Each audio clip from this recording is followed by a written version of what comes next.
Hi hello ನಮಸ್ಕಾರ ಎಲ್ಲರಿಗೂ ಮತ್ತೊಂದು ದಿನದ ವ್ಲಾಗ್ಗೆ ಸ್ವಾಗತ. ಒಂದು ವಾರ ಆಯ್ತು ನಾವು ಮನೆ ಬಿಟ್ಟು ಊರಿಗೆ ಹೋಗಿ. ಲಾಸ್ಟ್ ಸ್ಯಾಟರ್ಡೆ ಬಿಟ್ಟಿದ್ದು ಬೆಳಗ್ಗೆ 5 ಗಂಟೆಗೆ, ಇವತ್ತು 8 ಗಂಟೆ ಬಂದ್ವಿ ಮನೆಗೆ. ನನಗಂತೂ ಈ ಜೀವನವೇ ಬೇಸರವಾಗಿ ಹೋಗ್ಬಿಟ್ಟಿದೆ. ನಿಮ್ಮ ಅಪ್ಪನಿಗೆ ಏನ್ ಬುದ್ಧಿ ಕಳ್ಸೋನಪ್ಪ, ನಿಮ್ಮ ಅಪ್ಪ ಜಾಂಟೆ ಬಿಟ್ಟು. ನೀನು ಡ್ಯಾನ್ ಮಾಡಿದ ತಕ್ಷಣ ನಾನು ಸಮಾಧಾನ ಆಗಲ್ಲ. ನಾನು ತುಂಬಾ ಕೋಪ. ಈ ಬಡತವಿಂದ ದೇಶ ಉದ್ಧಾರ ಆಯ್ತದ. ಎಕ್ಸಾಕ್ಟ್ಲಿ ಒಂದು ವಾರ ಆದಮೇಲೆ ಮನೆ ಕಡೆ ಬಂದಿದ್ದೀವಿ. 3 ದಿನ ಊರಲ್ಲಿದ್ವಿ. ಅದಾದಮೇಲೆ ಅಮ್ಮ ಮನೆಗೆ ಹೋದ್ವಿ. ಸ್ವಲ್ಪ ಕೆಲಸ ಇತ್ತು, ಪ್ರಮೋಷನ್ ಇತ್ತು ಅಂತ ಹೇಳಿ ಅಮ್ಮ ಮನೆಯಲ್ಲೇ ಉಳ್ಕೊಂಡ್ವಿ. ಕೊನೆಗೆ ಮನೆಗೆ ಬಂದಾಗ ಮನೆ ಕ್ಲೀನ್ ಮಾಡೋದ್ರಲ್ಲಿ ಇದೆಯಲ್ಲ, ಅದರಷ್ಟು ದೊಡ್ಡ ಟಾಸ್ಕ್ ಇನ್ನೊಂದಿಲ್ಲ.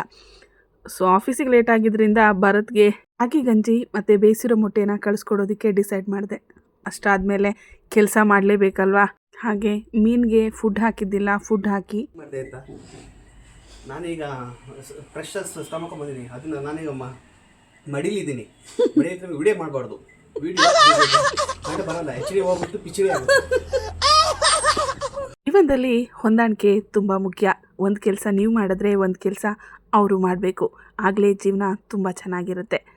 ಹಾಗೆ ಕೆಲಸ ಅಂತೂ ಬೇಕಾದಷ್ಟಿದೆ. ಫಸ್ಟು ಭರತ್ನ ಆಫೀಸಿಗೆ ಕಳಿಸ್ಬೇಕು ಅಂತ ಹೇಳಿ ಎಲ್ಲ ರೆಡಿ ಮಾಡಿಕೊಟ್ಟೆ. ಈ ಮೂಲಕ ಒಂದು ಹೆಣ್ಣು ಮಕ್ಕಳಿಗೆ ಒಂದು ಹೇಳೋದಕ್ಕೆ ಇಷ್ಟಪಡ್ತೀನಿ.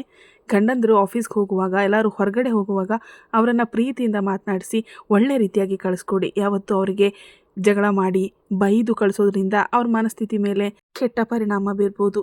ಎಷ್ಟೇ ನೋವಿರಲಿ, ಎಷ್ಟೇ ಜಗಳ ಮಾಡಿರಲಿ, ಒಂದು ಕ್ಷಣ ಅವ್ರನ್ನ ನೋಡಿ ಒಳ್ಳೆಯದಾಗಲಿ ಅಂತ ಹೇಳಿ ಕಳಿಸಿ. ಆಗ ಅವ್ರಿಗೂ ಖುಷಿಯಾಗುತ್ತೆ, ನಿಮ್ಮ ಮನಸ್ಸಿಗೂ ಸಮಾಧಾನವಾಗಿರುತ್ತೆ. ಇಷ್ಟೆಲ್ಲ ಆದಮೇಲೆ ನನ್ನ ಕೆಲಸ ಸ್ಟಾರ್ಟ್ ಆಯಿತು. ತುಂಬ ದಿನ ಆಗಿದ್ದರಿಂದ ಹೊರಗಡೆ ಎಲ್ಲ ತುಂಬ ಧೂಳು ಕೂತಿತ್ತು. ನನಗೆ ಮೇಯ್ನಾಗಿ ಮನೆ ಕ್ಲೀನಾಗಿರಬೇಕು. ಮನೆ ಕ್ಲೀನ್ ಇಲ್ಲ ಅಂದರೆ ಊಟ ಸಹಿತ ಮಾಡಲ್ಲ ನಾನು. ಅದಕ್ಕೆ ಎಲ್ಲ ತೆಗೆದು, ಎಲ್ಲ ಪಾತ್ರೆಗಳೆಲ್ಲ ತೆಗೆದು, ಎಲ್ಲ ಶೆಲ್ಫ್ಗಳನ್ನು ಒರೆಸಿ ಕ್ಲೀನ್ ಮಾಡಿ ಒಟ್ಟಿಗೆ ಮಧ್ಯಾಹ್ನ ಊಟ ಮಾಡಿಬಿಡೋಣ, ಬೆಳಗ್ಗೆ ತಿಂಡಿ ಬೇಡ ಅಂತ ಡಿಸೈಡ್ ಮಾಡಿದೆ. ಸೊ ಕೆಲಸ ಮಾಡೋದು ಬರದಲ್ಲೇ ನನಗೆ ಟೈಮ್ ಹೋಗಿದ್ದೇ ಗೊತ್ತಾಗಿಲ್ಲ. 4 ಗಂಟೆಗೆ ಊಟ ಮಾಡಿದೆ, ಹಾಗೆ ಮಲ್ಕೊಂಡ್ಬಿಟ್ಟಿದ್ದೆ. ಅಷ್ಟೊತ್ತಿಗೆ ಭರತ್ ಬಂದು ನಾನು ತಂಗಿ ಮನೆಗೆ ಹೋಗಿ ಬರೋಣ, ಪಾಪುಗೆ ಹುಷಾರಿಲ್ವಂತೆ, ನೋಡ್ಕೊಂಡು ಬರೋಣ ಅಂತ ಹೇಳ್ದ. ಸೊ ಆಯಿತು ನಡಿ ಹೊರಡೋಣ ಅಂತ ಹೇಳಿ ಹೊರಟೇ ಬಿಟ್ವಿ. ಒಂದು ಮಗು ಹುಷಾರಿಲ್ಲ ಅಂದರೆ ಆ ಜೀವ ತಡೆಯೋದೇ ಇಲ್ಲ. ಅದಕ್ಕೆ ಫಸ್ಟ್ ಹೋಗಿ ನಮ್ಮ ಗುಂಡನ ನೋಡ್ಕೊಂಡು ಬರೋಣ ಅಂತ ಹೇಳಿ ದೊಡ್ಡಬಳ್ಳಾಪುರಕ್ಕೆ ಹೊರಟ್ವಿ. ಅವರಿಗೆ ನಾವು ಬರೋದನ್ನು ಹೇಳಿದ್ದಿಲ್ಲ. ಸೊ ಅವನು ಎಷ್ಟು ಸರ್ಪ್ರೈಸ್ ಆದ ಅಂದರೆ ಅವ್ರ ಮಾಮನ ನೋಡಿ. ನಿಜವಾಗ್ಲೂ ಈ ಮಕ್ಕಳು ಕೊಡುವಂಥ ಪ್ರೀತಿ ಎಷ್ಟು ಪ್ರೀತಿಯಿಂದ ಇರುತ್ತೆ ಅಂದರೆ ಕಲ್ಮಶವಿಲ್ಲದಿರೋಂತಹ ಪ್ರೀತಿ. ಕೊನೆಗೂ ಅವ್ರ ಮಾಮನ ತಪ್ಕೊಂಡು ಅವ್ರ ಮಾಮ ಹತ್ರ ಏನೇನೋ ಸ್ಕೂಲ್ ಬಗ್ಗೆ ಹೇಳ್ಕೊಂಡು ಟೈಮ್ ಪಾಸ್ ಮಾಡ್ತಾಯಿದ್ದ. ನನಗೂ ಅಷ್ಟೇ. ಈ ಚಿಕ್ಕಗುಂಡ ಹಾಗೂ ದೊಡ್ಡಗುಂಡ ಹಾಗೆ ಗಂಧರ್ವ, ಈ 3 ಜನ ಅಳಿಯಂದರು. ಎಲ್ಲರ ಜೊತೆನೂ ಹೋದಾಗ ನಾನು ಚಿಕ್ಕ ಮಗುವಾಗಿ ಆಟಾಡೋದಕ್ಕೆ ತುಂಬ ಖುಷಿಯಾಗುತ್ತೆ. ಹಾಗೆ ಅವ್ನಿಗೊಂದು ಗನ್ ಗಿಫ್ಟ್ ತೊಗೊಂಡು ಹೋಗಿದ್ವಿ.